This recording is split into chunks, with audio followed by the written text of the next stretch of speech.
I'm a man on a mission. I'm a man on a mission. I don't need no permission. Hey, what's up everyone? So, an insane amount of weapon buffs, changes and stat shifts are on their way to Warframe very soon. Nearly 100 different changes were listed on a forum workshop post last night, with changes to beam weapons and melee weapons coming at a later date.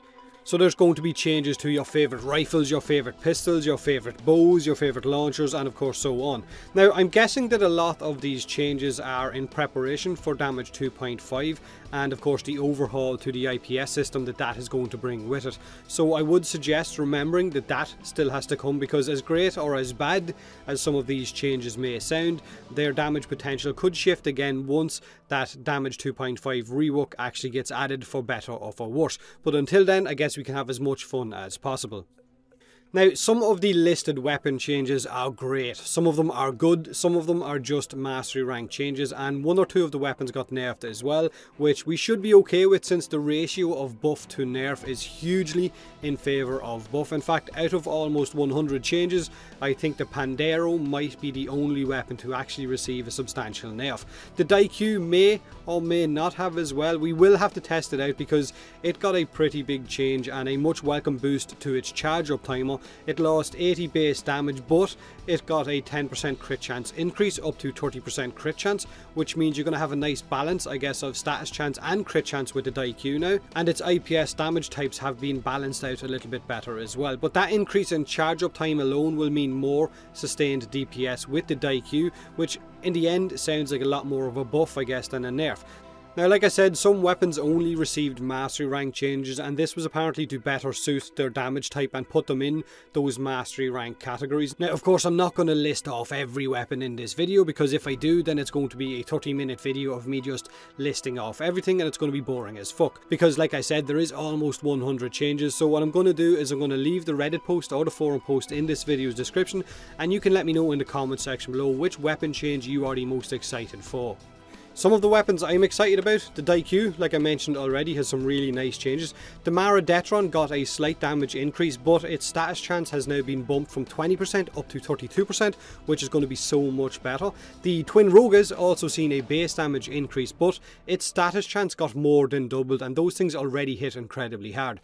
The Bolto Prime, the old Bolto Prime, a weapon that so many people used to run with, has seen its crit chance climb from 5% all the way up to 20%, and its status chance went up to 24% as well. So it's now got a nice balance of crit and status for the Bolto Prime. The Telos Bolto, however, now has a 30% crit chance, so its potential is going to be huge. Now, the Super Vandal also got a pretty big buff. It's now more accurate when aiming, it has a faster projectile speed, its status went from 5% to 22%, and its crit chance went from 2% all the way up to 20%. So there's going to be a lot more of those pew pew laser guns running around in missions once this update actually goes live.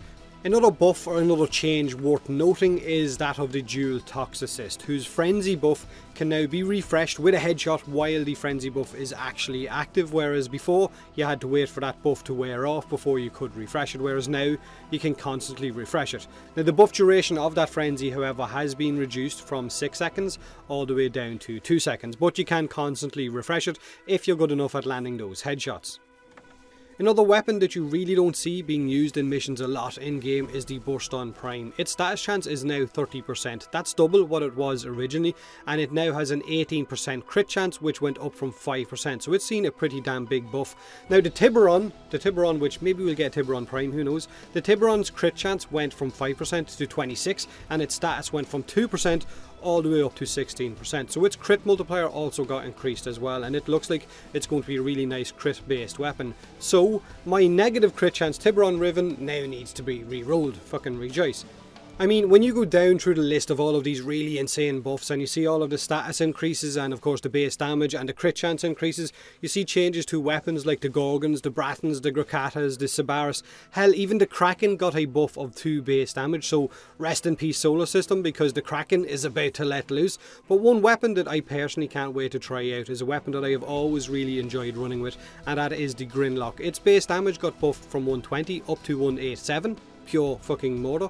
Its crit multiplier and of course its magazine size both got increased, as well as its reload speed is now down under 2 seconds as well.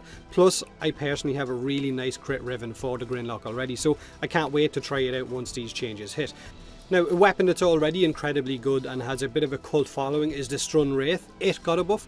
The Sobek has a higher status chance, higher crit chance. Its reload used to be 4 seconds, but it's down to 2.7, and it was already a beast with acid rounds equipped. So the Sobek is going to be a much more powerful weapon, as well as the Strun Wraith as well. All bows are going to be better as well, so make sure and go down through the list and see which one of your bows is going to be more popular now once you get these changes. Now, another important thing to take note of about all of these incoming changes is that a lot of weapons that were once low level mastery ranked are now a lot higher ranked, and for that reason low level mastery players who may have been close to getting their hands on some of these weapons will now have a lot of leveling to do in order to get them. However, if you are a low level mastery player and you have your hands on some of these weapons already and you're already using them, then you will get to keep them. They're not going to lock you out just because they've now increased the mastery rank on them, so you're going to be okay, so you can calm down on that front.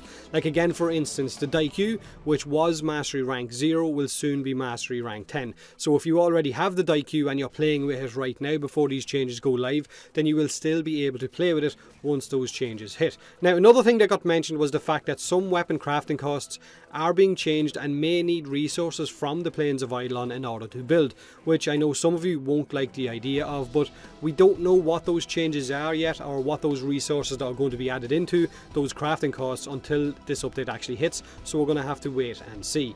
Now, like I said, let me know in the comment section below what weapons you're looking forward to checking out from all of these buffs, from this big ass long list of weapon changes. Like I said, that link to those changes is in the video's description. Do me a huge favour and hit that like button if you enjoyed the video, or don't if you didn't. Subscribe for more Warframe, and as always, thanks very much for watching.